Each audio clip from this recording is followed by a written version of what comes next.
Oh, yeah, it's a dance party. We are all fired up. Who are these dancing idiots on your screen? Well, you've known I've been an idiot for years. My name's Brian Anthony Davis. You can call me Bad here on the Steel Curtain Network. But I'm with my friends and my most knowledgeable friends. That's why they are here. They go ahead and lift me up. You know, I have Dave and Jeff with me all the time. They're the smart guys. I had to find more smart guys. And they're not too smart because they're fans of the Patriots, the Eagles, and the Broncos. But hey, everybody has their faults. And I will say this. There's not many Patriots fans that I like. I love Nick Hogan. There's not many Eagles fans that I could stand. Aiden Reed is awesome. And then there's Jess Place. Hello. For the Broncos. Broncos Mile High here on the Fans First Sports Network. Jess Place, he is as witty as they come. He is fantastic and knowledgeable. So he's kind of like a triple threat here on the Fans First Sports Network. Jess, how are you? Living the dream. I'm going to grab you with both hands and lift you up. I know you are. So, hey, so why are we doing this show? Where's the Q&A? We did the Q&A. We'll probably get back to the Q&A pretty soon. But as far as that goes, we have an empty spot, and this is a show that I usually do on Sunday nights, and this goes out on the Fans First Network affiliate, so make sure you check that out. Look, if you're just watching YouTube, you are missing out. There are so many shows on the Steel Curtain Network alone. There's 3 originals every single day. Doesn't matter what time of year. If it's April 86th, guess what? We've got a show. We've got 3 of them. So it depends what day of the week it is. So Steeler Nation, I want to introduce you to my friends. We've already talked to Jess Place. We've got Nick Hogan from Foxborough Frenzy. Please don't worry about it. Probably the coolest, and I'm not kidding, the coolest Patriots fan that I know. He is he's having a rough day because they fired his beloved coach, Jerome Mayo, today. And not only that, they went ahead and blew it by winning and beating Buffalo. So, Nick, how are you, my friend? Well, I was gonna say you got it mixed up. I'm delighted that Mayo is gone. That was the redeeming quality of today. But the game itself was brutal. Losing the first overall pick in the draft sucks. But we got 4th, and we got an opening for the head coaching job, which I am very excited about to see what happens. And then we've got BSL Reed. He is Aiden Reed. Yeah, look, he does look like a pilot there, a fighter pilot with his headphones and his cap there. I'm not sure. My lucky beanie. But he looks good in his lucky beanie. One of my favorite Eagles. I've a lot of cool Eagles fans that are friends. Broad Street LinkedIn here on the Fans First Sports Network. I do want to go ahead and bring up somebody that I just saw pop in the live chat here. And it's somebody from the Link lineup. He said, hey, go Birds. Link lineup. You could check out the Link lineup. I know you have, Reed. Yes. Link lineup's really good, too. So when you're not listening to Broad Street LinkedIn, you should be. But when you're done listening to Broad Street LinkedIn, check out all the stuff on the Link lineup. Really good stuff here on the Fan First Sports Network. And who knows, Link lineup, if you don't talk about Zach Bond every 9 seconds, we might have to bring you in and kick BSO Reed. DPOY. He's not DPOY. Let me go ahead and bring up the live chat here. One thing that we always do on these shows, there are so many comments. We cannot read all of them, but if you do in a show like this, if you go ahead and throw in the tip jar, we'll go ahead and read them. Our good friend Marky D, Steelers Nation Australia. The Bengals were eliminated from the playoffs. There's a lot of ha's. Ha ha ha ha ha. This guy absolutely hates. He abhors the Cincinnati Bengals, and so it's happy day. So Jess, by your team, well, they didn't do it last week for us, but by your team winning this week, the Bengals are gone, and you made Marky D's day. I think we made all of Australia's day. Yes. Yeah. And I got to tell you, we got to talk. We got to find out how Marky D's Christmas went. He's a Christmas Eve baby, and he's a Steelers fan from down under. he came to Pittsburgh again for the Steelers games, and had a chance to go ahead and go sit through that Chiefs game. But he reminds me of the guy on Love Actually that comes to the States with the accent and all the ladies swoon. So my dad's actually from Sydney. He's an immigrant from Sydney. So my dad's from down under too. I have some down under blood in me. there you go. That's awesome. You didn't know that about Aiden Reed. So let's go ahead. Let's get into this. It's week 18, fellas. There are some games that did not seem like they were significant, but they were significant to every single sports fan for some reason or other. And we'll start with Hogan, the game that we thought was going to be really significant, that you never want to root for your team to lose, but when you have nothing to gain by beating the Buffalo Bills this week, and you have everything to lose in the number one pick, it hurts. It certainly does. I'll keep it short and sweet because I'm going to deep dive into this on Foxborough Frenzy later. But yeah, the Patriots took care of business today when many Patriot fans did not want them to, myself included. Beating the Buffalo Bills 23-16. It was the Joe Milton day where Drake May literally threw one pass and then was done for the day, along with Josh Allen, who came in for a play and then sat down promptly right after that. Joe Milton impressed. 22 for 29, 241 yards, 1 touchdown. He ran the ball a little bit too, got a rushing touchdown as well in his debut there. Great stuff from the rookie. Really promising stuff. Kayshon Boutte, 7 catches, 117 yards and a touchdown. On the Buffalo side, Mitchell Trubisky played for a decent amount, but ended up sitting down towards the end with Mike White playing. Not a lot of stats on the Buffalo side there, but like you said, the Patriots unfortunately lose the number 1 overall pick. Buffalo has that 2 seed locked up. They were enjoying themselves in the losing fashion, screwing over the Patriots one more time out the door. Jess, should we get a t-shirt for Hogan that says "Nice Booty"? No, absolutely not. Oh. We get little tidy whities. We'll put it. Oh, there we go. Hogan, I have a question for you. I have an answer. With the lack of quarterbacks in this draft, are you interested in exploring trade options for Joe Milton here, knowing that Drake May is your guy going forward? Honestly, if there was more depth at the quarterback position where Jacoby Brissett is absolutely not coming back next year, I have no doubt in my mind about that. I do not want to see the Patriots trade Joe Milton, considering the fact that Drake May got hurt twice this year when he played, and his running ability, and Joe Milton filled in phenomenally today against arguably, third string guys. But the fact is, you have a guy that can play ball, and that's always the best feeling in the world, to have a backup that you want in that position. You would know with Kenny Pickett, obviously, you don't want somebody that can fill in for the guy. Yeah, and Tanner McKee, the Mormon Missile, but we'll get to him later. The Mormon Missile, nice. Jess, yeah, I want to ask you a question. This is actually serious. I have a problem with the Buffalo Bills this week. Problem with Buffalo Bills most weeks, but I don't like the whole bring a guy in for one play so he could extend his consecutive game streak to 135 or whatever it was for Josh Allen. Tell me if I'm wrong here, but I absolutely hate that. I mean, that's one snap shouldn't make a starting streak, and I think that's pretty bush league. I'd rather see them go the route of Saquon Barkley that is there for himself. I don't know. It's week 18, and every coach is trying to hook up their players. I mean, Mike Evans with his $3 million bonus, and Cortland Sutton today with his $500,000 bonus.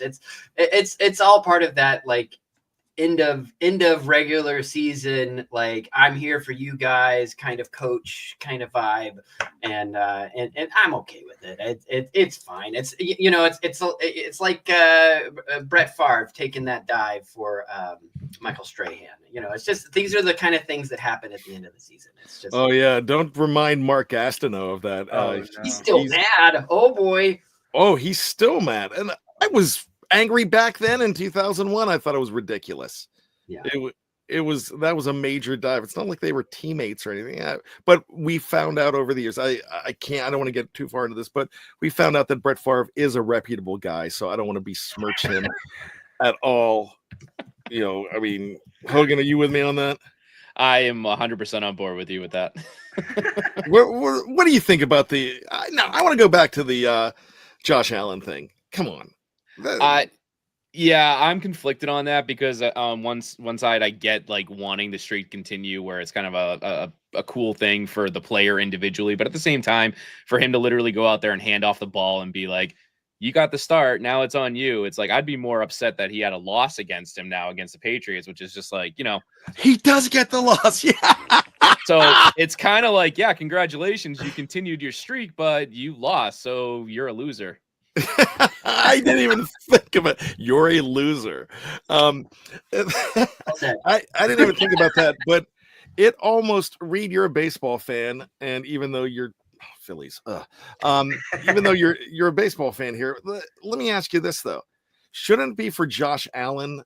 Shouldn't it be something like a pitcher? You've got to go 5 innings. Yeah, I mean it's a loophole in the system that they exploited, but I'm kind of with Jess here. I don't hate it. I mean, look, it's going to be a streak that's going to keep going, and at the end of the day, I don't know. I'm more upset that he's going to win MVP, to be honest with you, than this starting streak. But he is going to win MVP. There's no doubt about it. Yeah, which I'm not too happy about. But yeah, let's talk about his main competition for MVP, and let's talk about. I was complaining about this yesterday because the Ravens were running up a score against the lowly Browns yesterday in that game, and they were risking getting guys hurt to be the greatest team of all time as far as offensively trying to break one of the Browns' records. And they were really playing with fire. This is a team that won 25 straight preseason games and celebrated it like they were champions of the world every single preseason. So I have a problem with the extending of, but that's just a Harbaugh thing. He's not Wang Harbs for nothing. So with that being said, let's go ahead and talk about this game. They go ahead and win by the score of 35-10. It wasn't even that close, not at all. As the Ravens go ahead and beat the Browns, they are the number 3 seed. They do host the Steelers next week, which I'm thinking that is going to be a very cold Saturday game. We will find out about that. But Hogan, Ravens 35, Browns 10. Yeah, this game, like you said, wasn't close from the get-go. It was just a slop fest for the Browns, and the Ravens obviously took advantage of what the Browns gave them. Like you said, I think there was a possible injury in there with Zay Flowers got dinged up in that. So that's obviously not good for them. But when you got a guy named Derrick Henry, things look pretty okay for Baltimore. 20 carries, 138 yards, and 2 touchdowns. I believe he tied Jim Brown's record for most games with 2 rushing touchdowns and over 100 yards. I mean, he's got a bazillion records at this point. Lamar Jackson doing himself plenty of favors there. 217 yards passing and 2 touchdowns. Like I said, Baltimore just taking care of business. On the Browns side, they tried to go with Bailey Zappi, who I know plenty about, and he is not going to get the job done for you. 170 yards, 1 touchdown, and 2 picks, one being costly for a pick 6 that got the scoring started for the Ravens. Other than that, not a lot of home to write about this game where Cleveland falls to 3-14 and the Ravens prep themselves for the playoffs. Just Bailey Zappi. Zappi rhymes with crappy. It's true. That okay? I can confirm. But that's the closest we're going to get that. Actually, fantastic quarterback. Was he out of Western Kentucky? Is that correct? Just an amazing quarterback. Western Kentucky puts out great quarterbacks. They're just running them up. Reed's like, all right, Sirianni's got to sign somebody from Western Kentucky right now. In action. So, Reed, I'm going to ask you this question. This is a team going into the playoffs that is very dangerous. Everybody's talking about the Bills and the Chiefs. Shouldn't we be talking more about those purple-clad Ravens? 100%. I think those are the 3 contenders, like the real teams that have a chance, no offense, Brian, of winning the Super Bowl. That's just my opinion. Yeah, Brian. This offense has been electric. Zay Flowers, his knee is something to keep an eye on, as well as Kyle Hamilton's ankle. Like you mentioned, those are 2 stud guys getting hurt, number 1 options for them. But yeah, I don't think the Ravens are a team anyone wants to play. That's an offense that can compete with anyone. And, a Chiefs team that has not scored more than 31 points this season, like, are they going to be able to keep up with the high-powered Ravens offense? I know that they played week 1, but that was a long time ago. So, I mean, a Chiefs-Ravens game would be phenomenal, and I don't think anyone wants to play the Ravens. First Gerard Mayo, now Reed. See ya. Sorry, Brian. It's just my opinion. It's just my opinion. I could be wrong. We like Reed. Yeah, but so let's go ahead and move forward to the game that a lot of Steeler fans here in, of course, because this is running on the Steel Curtain Network. It will also be running on. We will have it on the audio side on. Now your whole chat's gonna hate me, Brian. Oh man. Well, I'm sure. That's rare air for an Eagles fan. Yeah. Nobody hates the Eagles fans. What's up with that? Let's go. No, I think Steeler fans will agree with you. I went to the game yesterday. There's no joy in Mudville. Let's put it that way. No joy in Steelville either. So I'm bringing that up because we're going to talk about that game yesterday. The Steelers had a chance to pull it out. They were discombobulated all the way. Hogan, what do you hear about that? Honestly, it's interesting where like you touched on earlier in past episodes and everything with Russell Wilson, whether it was a mistake going back to him as opposed to Justin Fields. But honestly, his experience is what matters. And unfortunately, the experience didn't shine through for Russell Wilson in this game. 148 yards and 1 touchdown. Not much of a run game to speak of. Najee Harris did dive into the end zone for a touchdown there.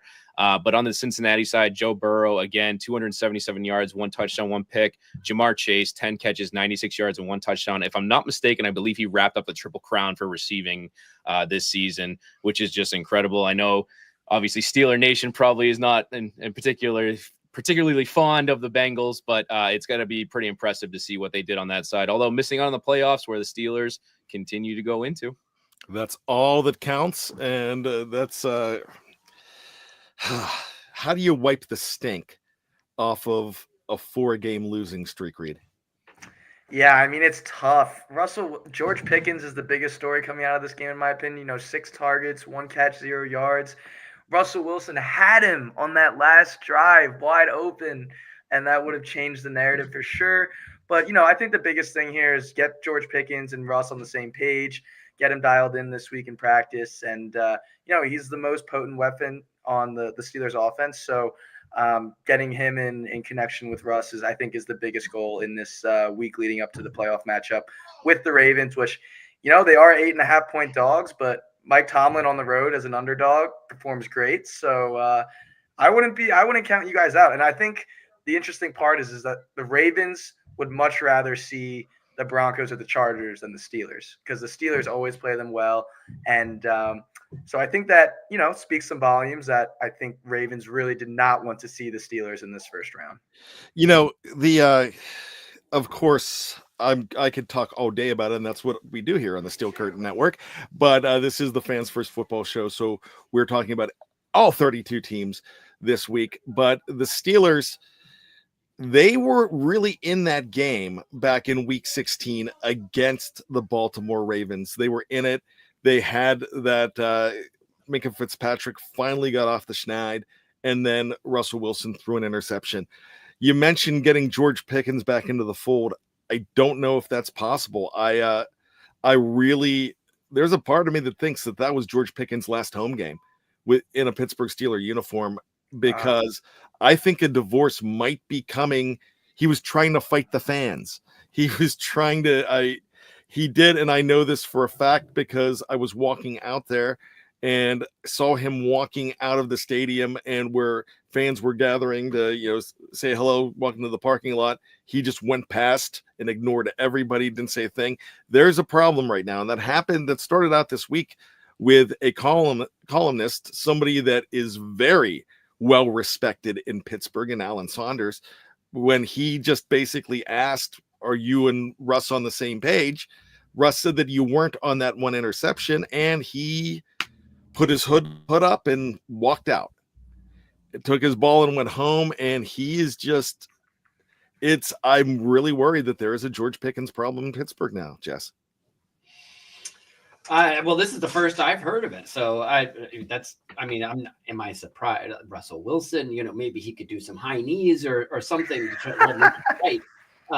But this is the Russell Wilson that Broncos fans saw. Like it is ineffective. It is turtling up, turning his back to the defense and just getting creamed. I am not surprised that it is happening. I am just surprised that it took this long. Wow, I tell you what, it's a conundrum right now, but it's really funny what could happen here in Pittsburgh. All bets are off, and we talk about this all the time.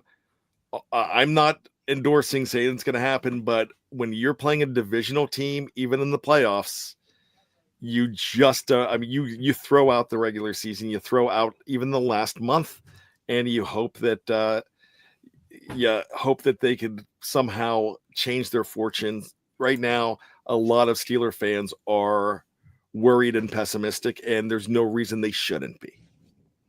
So let's go ahead and wipe the stench off of the Saturday games. Let's go real quick. Aiden Reed, Panthers 44, Falcons 38. The Falcons are mercifully dead. And the Panthers, we talked a couple of weeks ago how they might be one of the most exciting 12-loss teams. Yeah, I mean, I think Bryce Young's all the way back. I think a lot of people wrote him off, including myself. I'll put my hand up. But he's come back with a force, 251 yards, 3 touchdowns through the air. The offense was humming. But, this game had a lot of implications for the Falcons. It ended up not mattering because the Bucs marched back to win that game. But the biggest thing, it's been the whole year, is the Falcons' defense. And you thought they would address it more in the offseason, and they did bring in Judon. But a lot of people thought they'd go a different direction in the draft, especially in the first round with defense. But until they fix this defense, it's not going to be feasible for them to continue winning these games. It's kind of not – their offense isn't even close to the Bengals, but their defenses are pretty similar. And until they address this issue, the Falcons are just – even if they made the playoffs, they would have gotten smoked. So, in a game against the 4-12 Panthers going into it, a game you have to win to have a chance to stay alive, and you let them beat you, it's tough. But, Bijan Robinson, phenomenal as per usual. 28 carries, 170 yards, 2 touchdowns. Drake London ending off the season with a bang. 10 catches, 187 yards, 2 touchdowns. Bryce Young was dealing. Jalen Coker, undrafted free agent, has been phenomenal for them. 7 catches, 62 yards for them. I think the big story for me coming out of this is until the Falcons address their defense, they will never be a contender. All right, we are going to go ahead and take a break. And right after the break, we have breaking news. We have the wild card weekend schedule. Where are the Steelers playing? Where are the Broncos playing?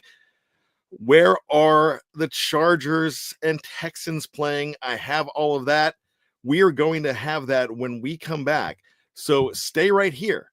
It is the Fans First Sports Network, the Fans First Football Show here on the Steel Curtain Network and the Fans First Sports Network. Stick around. All right, we are back right here on the Fans First Sports Network. My name is Brian Anthony Davis. Nick Hogan is here. Aiden Reed is here. Jess is here as well as Place. Mile High Broncos in the house. Of course, Broad Street LinkedIn. We've got Foxborough Frenzy as well. And it's time to go ahead and take a look at the schedule. It is breaking news. So those here, and you guys are all familiar with them. Jeff Hartman just broke in on our affiliate here on our Slack channel and gave us Wild Card Weekend. It's going to start off Saturday. The Los Angeles Chargers and the Houston Texans at 4:30 p.m. on CBS.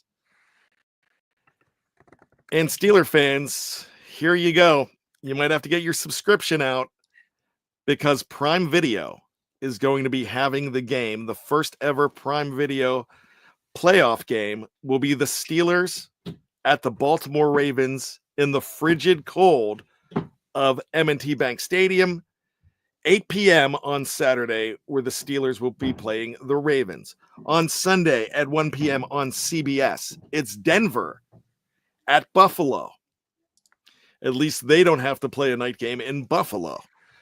Green Bay goes to Philadelphia at 4:30 p.m. on Fox. Aiden, there's your plans next week. Yes, sir. And then the night game, 8 p.m. on NBC, it's the Commanders and the Buccaneers. That is a replay of week 1 when the Buccaneers beat a not ready for primetime Washington team, and now they are together in the playoffs. Same with the Packers and Birds. That's a week 1 rematch as well. So. Yes, another week 1 rematch there as well. Then on Monday night, this is no surprise. Everybody knew this in the back of their minds because the Vikings and the Detroit Lions are on Monday Night Football. So, Sunday Night Football. As we speak, we do not have a score to go ahead and relay along to you right now, but it is either the Vikings or the Lions against the Los Angeles Rams. It is so weird to think that one of those teams is going to be a 3-loss team, a 14-win team on the road in the playoffs in Los Angeles, taking on the Rams. That should be a good one, fellas. Yep, I'm very excited for these games. I'm surprised that we're not the Sunday night game, but interesting. And I mean, it's finally here. The season flew by. I'm so excited for playoffs. And there's no surprise about the Steelers right now playing the Ravens in prime time because they both played on Saturday. The NFL was not going to give them an extra day when others don't get it. So everybody kind of knew that was going to be a Saturday game. Any thoughts about your matchup there, Jess? Well, I think the Broncos played the Bills very strong last year. They beat them. I think it was in Buffalo. I'm not sure. But I think, any given Sunday, the Broncos are jazzed after putting a 38-0 stomp down on the Chiefs' third and fourth stringers. They had the hot dog guy in there running the ball. It was great. Thank you for that. We really needed that, and we'll see Buffalo in the playoffs. It's going to be great. Let's go ahead and talk about that game right now. But Jess, before we talk about that game, what I would like to that's an advantage playing in the afternoon. Playing a 1:00 game against a team like Buffalo and not having to play them at night. Now, I know the Broncos are used to weather games, but you would still rather play a team like Buffalo in the daytime than in a frigid evening. To be honest with you, I would rather play them in the second window or at night. Denver doesn't traditionally do very well when they travel to the East Coast and then play the early window. So ideally, I would like it later in the day, but you can't get everything you want. And we might get a little snow. It's going to be frigid. It's going to be kind of an exciting playoff game atmosphere. Anything could happen. You can't always get what you want, but as Mick Jagger and the Rolling Stones said, sometimes you get what you need. And what the Broncos needed today and what Steeler fans needed was to see the Bengals go home, and that's what happened because the Broncos got the Chiefs B team. Broncos 38, Chiefs nothing, Hogan. Yeah, this was an absolute beatdown from the get-go. Bo Nix looked absolutely unbelievable today. 26 for 29, had less incompletions than touchdown passes. That'll make Jess very happy, I'm sure. 4 touchdowns, 321 yards. Did not look like a rookie out there. He also led the team in rushing, 7 carries and 47 yards there. Cortland Sutton just looks like he's, reversed in age over there. 5 catches, 98 yards, 1 touchdown. Marvin Mims Jr., 5 catches, 51 yards, 2 touchdowns. And those are all the stats I'm going to read because if you look at the Kansas City side, there was nothing worth talking about. Carson Wentz got the start. Did he play? I couldn't tell you because it was atrocious for the Kansas City Chiefs. 10 for 17, 98 yards and nothing across the board there. Carson Steele, the leading rusher, 8 carries, 25 yards. And like I said, nothing worth mentioning. Oh, Carson was not ready for late night there. And they didn't even play it at late night, but I just had to go and do that. Pennsylvania, once again, it doesn't let you down, does it, Reed? No, it's funny. Somewhere deep down, I still have faith that he can be good, but it looks like that ship has sailed. You often picture Jess Reed having like a poster on his wall of Carson Wentz, just going like, Carson, we could have had it all together. Could have had a dynasty. What The could have Seahawks been? injury. So hey, I'm looking at the live chat here. I want to bring up a couple names here. My man Big G from the Steel Curtain Network, also doing stuff for the NFL affiliate here, is in the house. Hello to Sean Gurley. Also from our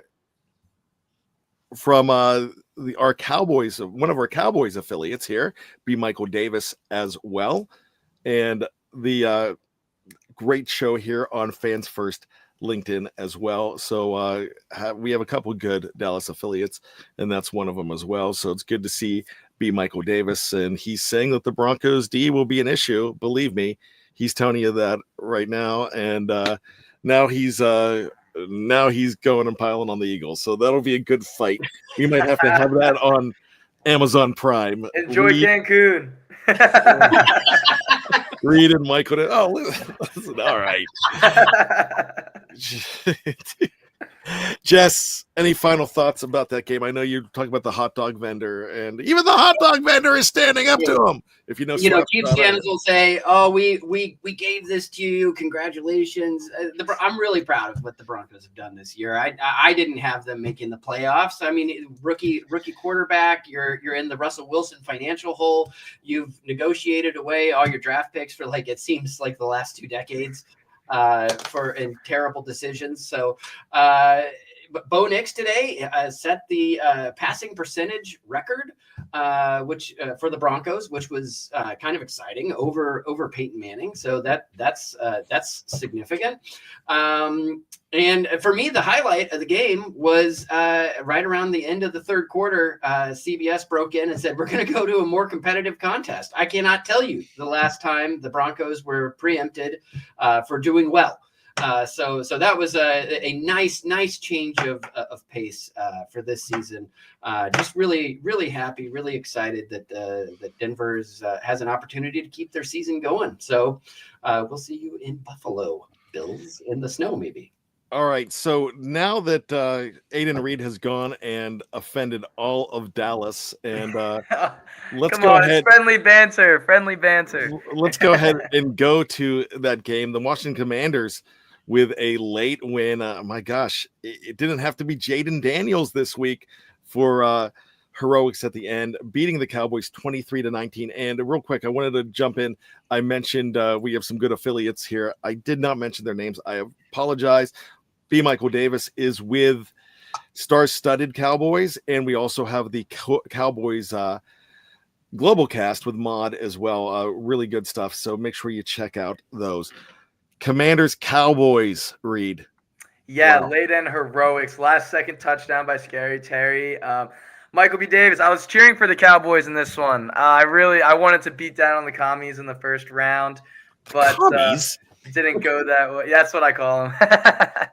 But Trey Lance showed some flash, 2 for 34 with 244 yards. Rico Dowdle seems like he's going to be the back going forward. He eclipsed 1,000 yards last week. I think that's a good bright spot for Cowboys fans. Coming into the year, it was a very questionable running back room, and Rico has really emerged as that number one option. Mariota, he didn't do any of this in Philly, but he had a decent game, 15 for 18, 161 yards, 2 touchdowns, did a lot with his feet, 56 yards and 1 touchdown on the ground.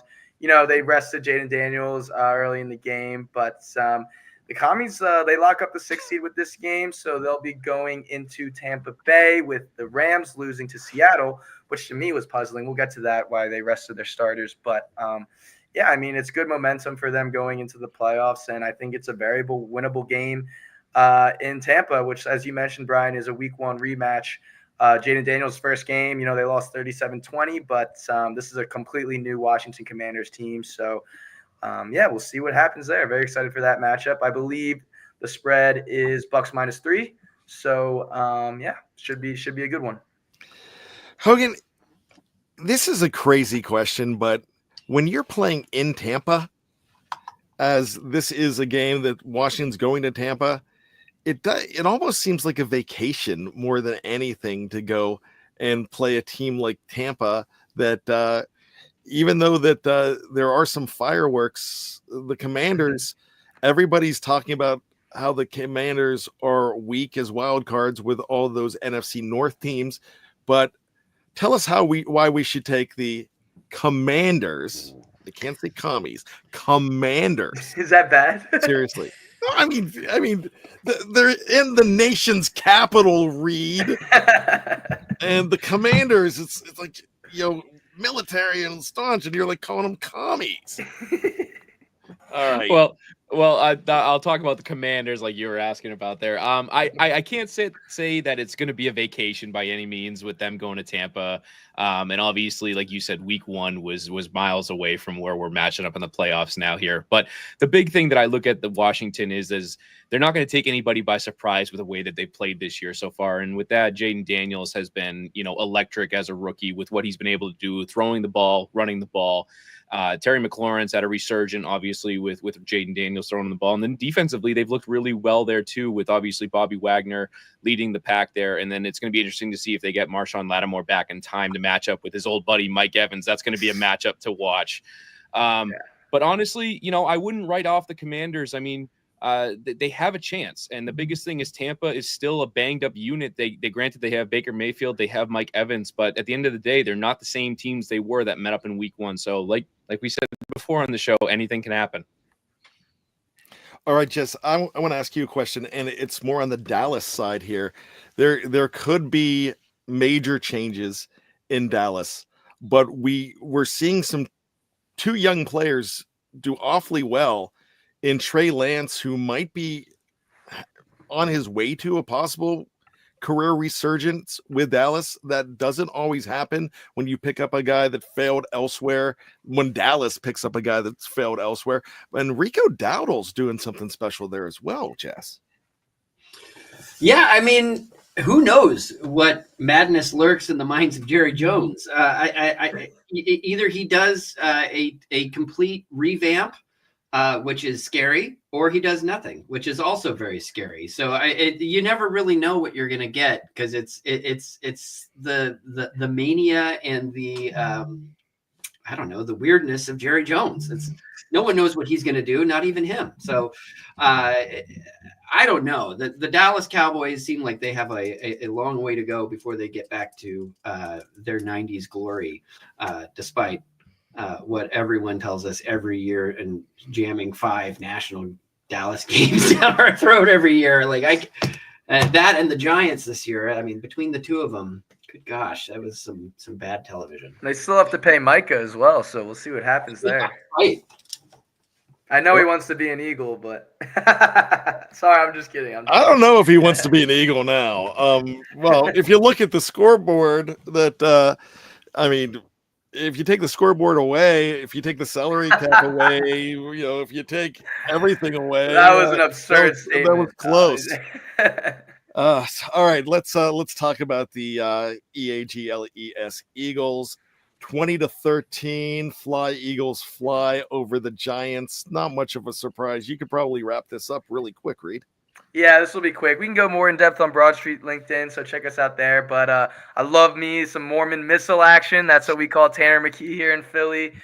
27 for 41, 269 yards, 2 touchdowns. I just want to address this because I know it's going to be a narrative. He did have 164 passing yards in the first half, which was the most by an Eagles quarterback this season. Not questioning Jalen Hurts at all. He's obviously still the guy who's going to be there. Drew Lock, we got some revenge after that Seattle game against us last year. But yeah, I mean, this was a third string game. It was nice to see Jahan Dotson get activated a lot. 7 catches, 94 yards. He's been quite a disappointment from the Commanders, but hopefully he can get in the flow and be a solid number 4 option here for our offense in the passing game. Dallas Goedert's been hurt for a while, so they let him play a little bit in the beginning. It was nice to see him shake off some rust. Very active early, 4 catches for 55 yards. And Aeneas Smith, rookie, got his first touchdown for his NFL career, which was exciting.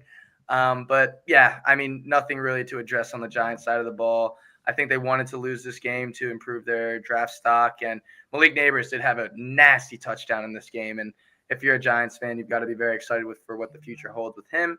But similar to the Cowboys, it's going to be interesting to monitor this offseason. Will Dable stay? Will Dable go? What are they going to do at quarterback in a not very quarterback strong draft? So, yeah, it'll be interesting to see how the offseason pans out for them. A very good rookie class for, I will say this, for the New York Giants. I know there's not much to say about them, but decent rookie class. Ty Tracy also as a running back with Malik Neighbors. My gosh, you can start seeing something happening here. I'm going to ask you to answer, brother man, to you real quick. Is Jalen Hurts going to be ready next week? Yes, he will. He did walkthroughs on Saturday. So, I mean, obviously it's not 100%, but I'm going to say 99% sure he's going to go. The fact that he did walkthroughs on Saturday is very promising. And, I would expect him to suit up and be ready to go. And week 1 rematch against Green Bay. I'm very excited, very excited. The line opened up at 3.5, which kind of scares me. I thought it was going to be a little bit more. But, yeah, excited for the game. Hogan, answer this question for me. Did he leave anything for Broad Street LinkedIn? He actually didn't talk about Zach Bond, so that's. And you had to bring up the B word. Starters are resting. You got to rest the DPOY before playoffs. He didn't play. He didn't play, so obviously he's got to wait. The DPOY is named TJ Watt, Trent Jordan Watt for those that aren't. He's gonna get it. He's gonna get it, Brian. TJ will get it. They'll give it to Myles Garrett, even when Myles Garrett will be 97 years old. They're like, and we got to give it to Myles, where he'll throw helmets at people. So go ahead and let's go. Let me ask you this one question, Hogan. A serious question on this with the Philadelphia Eagles. This is a team that they rested a lot of guys today, which they needed to rest these guys. But I forgot his name already. That quarterback, Jalen Hurts. If this game meant something today, would have Jalen Hurts played? I got to imagine he would have if it meant something, like if they needed to lock up seating or something, and then he probably would have. But at the end of the day, especially with the way that Hurts plays the game with him and Saquon there and all their starters, like they need to be rested. Where the NFL only has the one team getting the bye there, and obviously Philly's got to be ready to go. And you saw actually something that'll really benefit them today is Green Bay got dinged up a little bit in their game, where I believe Christian Watson got carted off the field, which is obviously horrible, but that'll certainly help Philly with the way that they played. And Love had they said it was a funny bone, just knocking a funny bone around, but you always got to worry about those elbows. Jess, I'm going to ask you a question. Brother man to you asks this: was it fair to sit Saquon? Now I believe Saquon said he would go out, but that was being a team player. But you would think that if the team would have said he could have played, he would have probably played. What do you think about that whole thing? With a record, I already complained about records with Josh Allen because I think that was a bogus record. But something like this, what if you had a problem if Saquon played? All right, so I feel like as a Broncos fan, I have a unique perspective on this because we were in this exact same situation in 1997 with Terrell Davis, and he needed like 100 and some odd, like actually it was like 150 yards or something like that to get 2,000 yards. And the team kind of rallied around him, and they managed to get him that yardage so that he could become a member of the 2,000-yard club. Granted, they didn't have the playoffs as secured as Philly does now, but I think there's something to be said for an entire team coming together to lift up their star, the guy that is most important to their team. No shade on Jalen Hurts, but I think it could have been like an inflection point where it's like they start ramping up from here. If the team rallied around him to get him those yards, to get that record, I mean, I think that would have been really cool. But for whatever reason, I mean, I get it. If he gets hurt, everyone's going to be super mad. Who cares about the record, right? When you're going for a Super Bowl, Exactly. But I think it could have been special. So. And I think a lot of Eagles fans are traumatized from last year. AJ Brown got hurt in a Week 18 game, and he didn't play. He missed the playoffs, and we got blown out by the Bucs. So didn't mean to cut you off, Jess. I just wanted to throw that in there for the Eagles fans to remind them that we have bigger fish to fry. And when we started AJ Brown last year in Week 18, he ended up getting hurt. So yeah. For the record, I had no problem with Tampa Bay helping Mike Evans get his record. No problem whatsoever. But because I don't want to sound like a hypocrite, the problem I had was Josh Allen coming out for one play, a handoff, and go woo, and then they're celebrating like he just won the Super Bowl. That just bothered me. And what the Ravens did yesterday, they really risked some things, and they were going for more of a team mark that and running it up, which it wasn't necessary when they were in command of that game, and they were really risking some things. So I think there's some different things to look at here. Now, Zay Flowers was hurt early in that game, but they really, if you get Henry dinged up by chasing just a mark and not trying to get somebody a bonus, that's a different thing. So that's why I brought all of that up, but we could probably debate that stuff forever when there's more important things to talk about, like Colts 26, Jaguars 23, Hogan.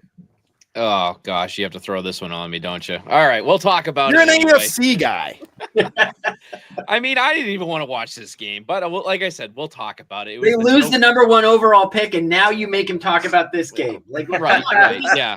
I got to talk about my old guy, Mac Jones here versus Joe Flacco. Talk about, the Tanks Bowl. Not to be confused with Tanks Bigby, who did nothing today. But anyway, we're going to talk about the other guys.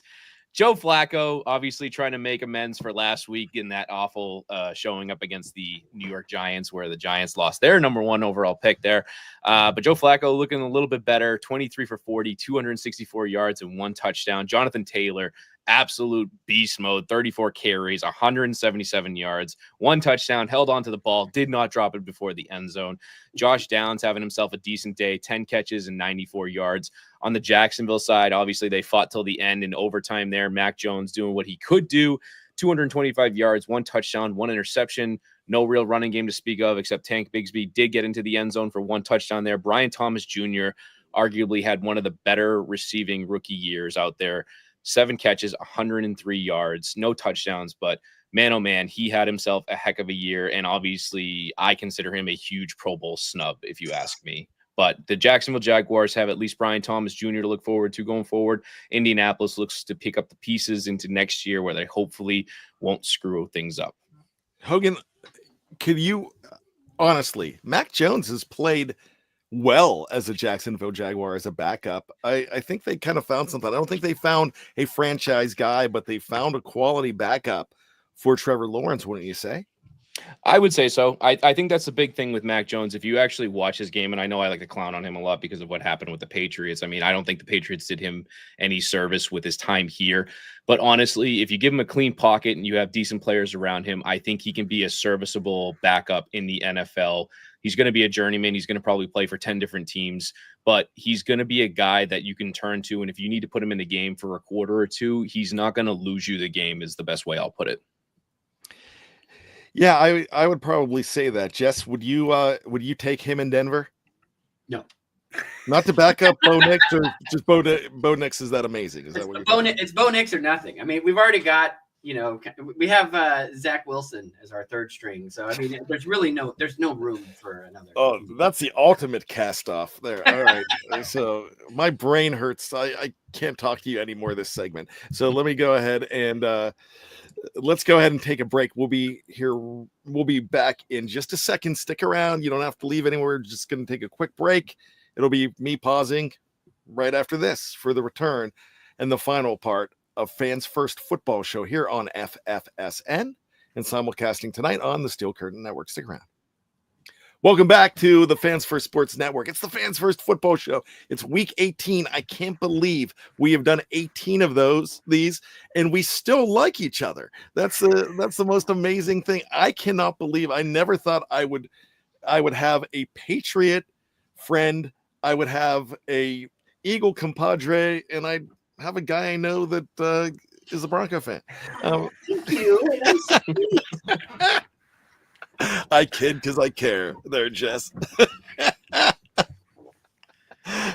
You're the only one that you're the only one that would enjoy that joke. Now, if I did it to Reed, he'd be off for like 3 weeks, and he's an emotional mess. Yeah, he'd be like, I'm going to the Eagles game. Can't I've got this going.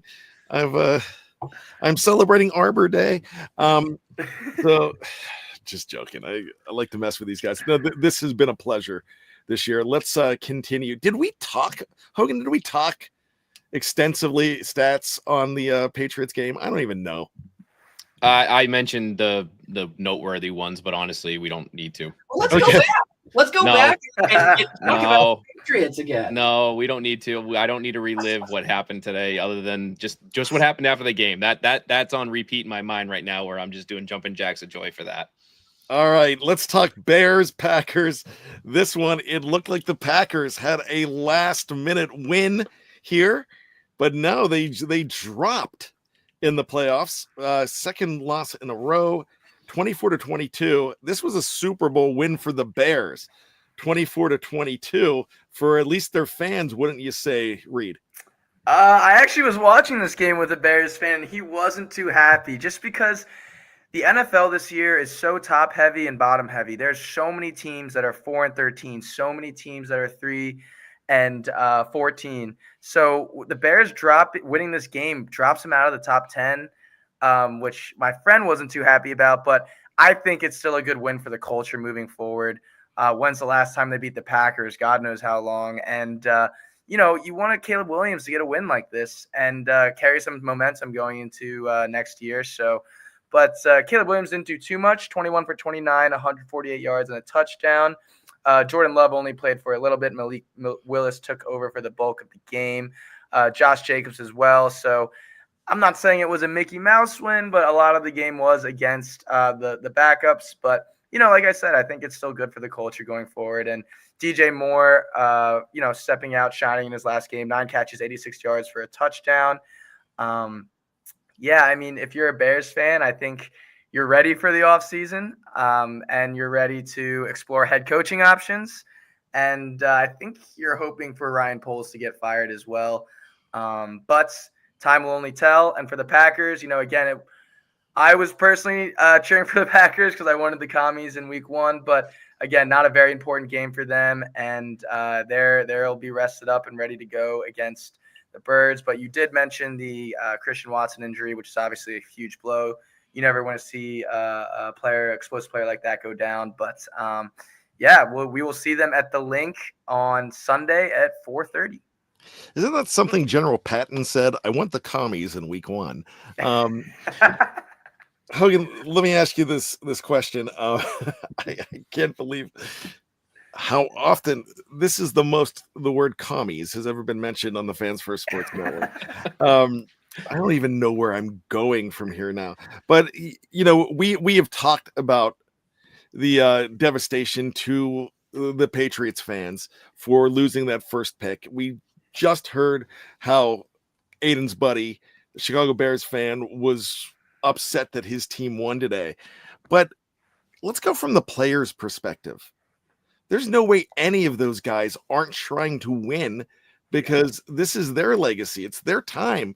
So how should fans understand that as a franchise, it kind of benefits your franchise for them winning to at least close a rough season on a good note and start planting seeds for 25.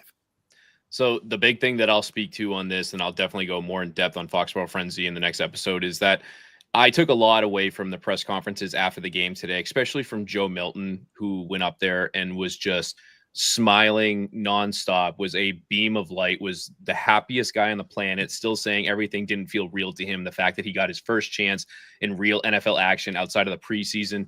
And I think a big thing that I had to take a step back, especially as a fan and everything else, to be like, you know what, this kid was booed at when he was scoring touchdowns and when he was kneeling the clock out to get his first win there in the NFL like that. And it's unfortunate. It's the circumstances that it's like that. And like you touched on, where the players they know what's at stake based off of draft and everything else. But at the same time, it's their job and they're trying to do the best that they can to preserve their job and maybe, make a case for whatever team they're going to go to next year. But again, you have to really take a step back and look at it where if you're struggling and you're having a tough time, whatever you do in your normal daily basis for work, you don't want somebody coming in and booing at you when you're doing your job, right? Like I get it. And doing it in a good way.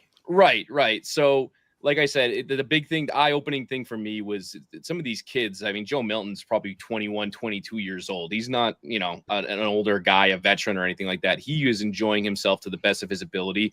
And I think a lot of fans have to stop and think, okay, what are the repercussions of what I'm either saying or doing sometimes to specific players or whatnot? Jess, I'm going to go ahead and bring up a story real quick. If we can go back to 1988, actually, Tony Dorsett was a Denver Bronco back in 1988, and the Steelers only had 2 wins in the first 3 quarters of that year. Then they went on to win 3 out of their last 4, and I was a high school student at the time, and I was just loving the fact that the Steelers finally got stuff together to win 3 out of their last 4. It dropped them down considerably in a draft that had Troy Aikman, Barry Sanders, Deion Sanders, Derek Thomas, not to mention Tony Mandarich and Broderick Thomas as well. But, as I bring up those guys, and then the Steelers ended up getting their running back. They got Tim Worley, who did not last well in the league, but they really screwed that up. But as a fan at the time, I was feeling good for the players who ended up taking a horrible season and sowing the seeds to go to the second round of the playoffs the next year. So, I mean, I think that, do you think we get way too caught up in draft position? You do when your team isn't doing well. I mean, on our show on something Broncos over at Mile High Broncos podcast. Did you forget the name of it, or is it just something Broncos? It's just something Broncos. Yeah. Okay. So we were talking about that. Now you interrupted me and I forgot my. I'm sorry. See what you did? See, this is like a total Steeler move. If your team is not doing well, you end up just, that's all you have is just, the future, hope for the future. I mean, Hogan can probably speak more on this than I can this year, finally.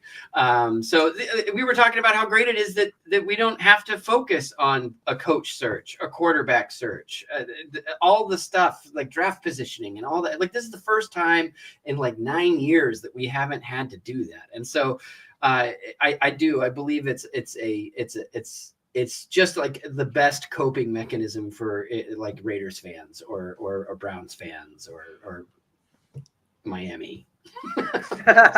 Speaking of Miami, as we go into the lightning round, let's what the lightning round is. You guys are going lightning round. Yeah, this is me just saying, all right, let's do these quick, but we still have to give them justice because we want to give equal time to, or some time to, every single team. Let's talk about the Jets. That was a big win for them today as well. 32-20, beating the Dolphins, knocking them out of the playoffs. As it goes, that might be Aaron Rodgers' last game, though, with the New York Jets and possibly the NFL, Hogan. I certainly hope not, because the way he played this year and the way the Jets played this year, I'd love him to come back for 5 or 6 more seasons at this point. So that way I can still see that. Unfortunately, I don't want to see him the way he played today, because he played very, very well. Finally eclipsing that 500 yards, touchdown passing overall, 274 yards, 4 touchdowns, 1 interception. The Jets seemed like they could do no wrong. They pulled away late there, really. It was kind of a little bit closer at the beginning. Breece Hall, 12 carries, 57 yards, nothing really to write home about. Devontae Adams and Alan Lazard both getting a couple of touchdowns there. And then on the Miami side, no Tua, which obviously does not help them at all. Tyler Huntley did what he could, 227 yards, 1 touchdown, 2 picks. Devon Achane, man, he is a dangerous guy. 11 carries, 121 yards, and 1 touchdown. Average 11 yards per carry. He is ridiculous. Unfortunately, what else is ridiculous is the rest of Miami's offense today, other than Jonnu Smith, who caught 9 catches, 56 yards, and 1 touchdown. But Tyreek Hill and Jalen Waddle were essentially non-existent. So Miami limps to 8-9 and out of the playoffs. New York Jets secure another 5-12 season, and boy, oh boy, do I love when the Jets stink. Yeah, I believe this was also a money game for Jonnu Smith. I think he was on that list, the incentive list. So good for him. Speaking of a money game, a guy who made a lot of money today was in bonuses was another, not Jonnu Smith, but Geno Smith with the Seahawks beating their arch rival, I think they're arch rivals, Los Angeles Rams. That was a final score of 30-25, Reed. Yeah, Geno had a great game. 223 yards, 4 touchdowns. Obviously, with that win and passing yards, gets the $4 million in bonuses. But to me, this is really head-scratching from Sean McVay for me. The Rams win this game, they get the 3 seed. They lose this game and the Commanders win, which happened. They get the 4 seed. Now they're playing either Minnesota or Detroit. Like you mentioned, Brian, our 14-win wildcard team, which is insane. But really, really puzzling to me. I guess Sean McVay thinks that, whoever they put in front of him, they can beat. But I don't understand why you don't let Stafford go out there and win this game and you get the Commanders instead of the Vikings or Lions. I had trouble wrapping my mind around that as the game was happening. But, Seattle finishing the season strong. They had a decent year, 10-7, in the hunt till the final week. Charbonnet has done a decent job stepping in for Kenneth Walker. Didn't do too much today, 14 carries, 59 yards. But Geno spread the ball around. 4 different touchdown scores. Noah Fant, DK Metcalf, AJ Barner, and Jake Bobo. And I don't know what to think if I was a Seahawks fan. You're kind of in this limbo where you're good, but you're not great. It'll be interesting what they do going forward. Out of the draft picks that are set, I believe it's 17 teams now, or 18 maybe. They do have the last pick out of the teams that are eliminated from the playoffs with that 10-7 record. But, first-year coach, so I think you'd be satisfied with the season. Obviously, you can't be too happy that you missed the playoffs. And then again, on the Rams side, not too much to talk about as all these starters were rested. The Rams will host either the Vikings or the Lions in the Monday night game. It's all strategy. I guess that's what it is. That's what McVay felt that they needed to do. And to quote the Steelers head coach Mike Tomlin, "We do not care." And so they probably don't care who they play. They're a different team too. Even though the Eagles blew them out a couple of weeks ago, they have been a very good football team. Yeah. So it's really interesting to see. That's going to be a fun matchup, and it's on Monday Night Football. So maybe he felt his team needed that rest. Let's keep on going with the lightning round, which has not been very lightning. Let's try to make it lightning.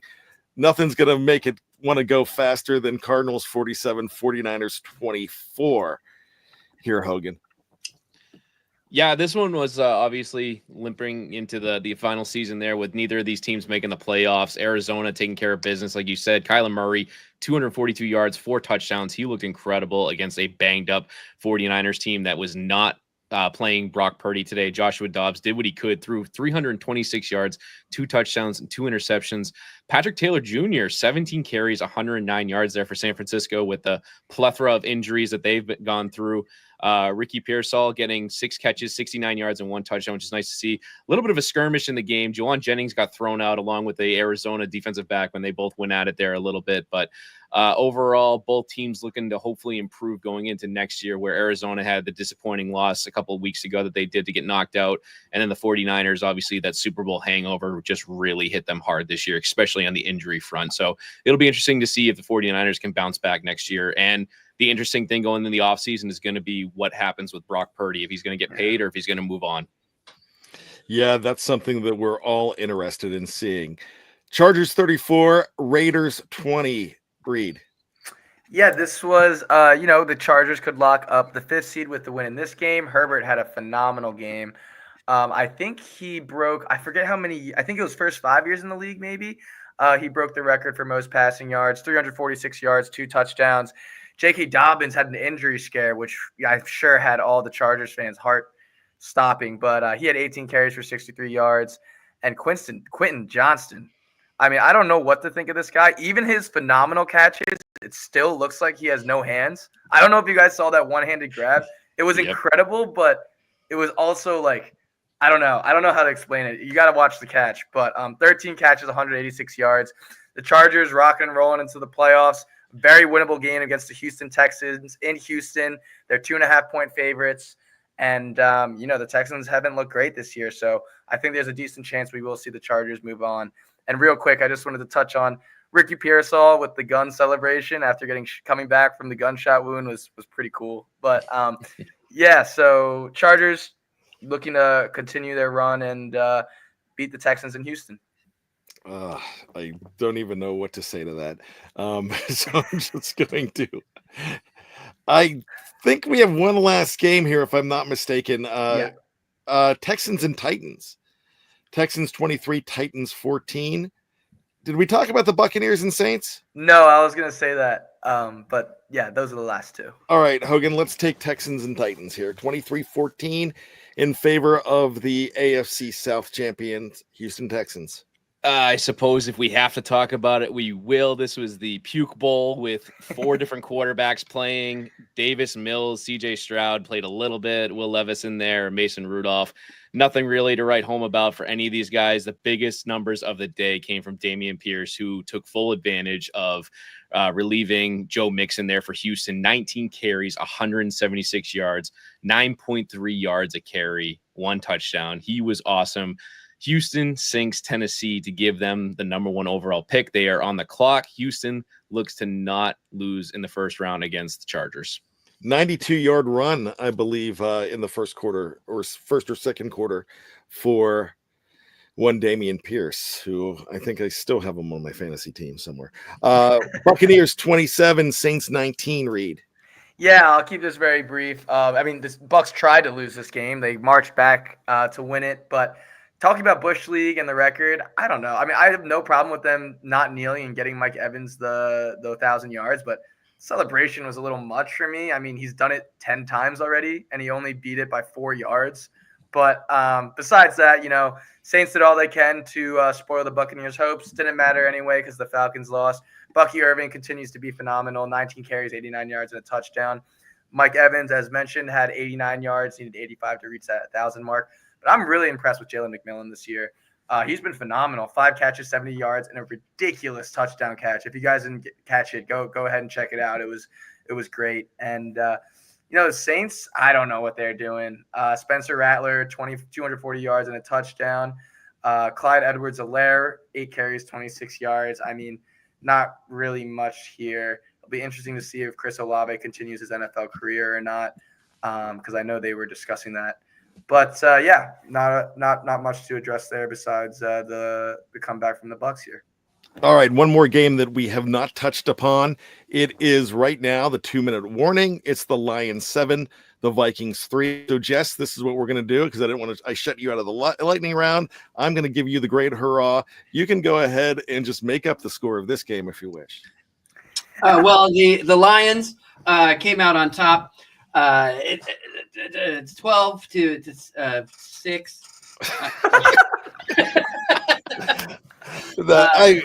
Jared Goff impressed everybody by taking a moment to make balloon animals for the kids in the end zone.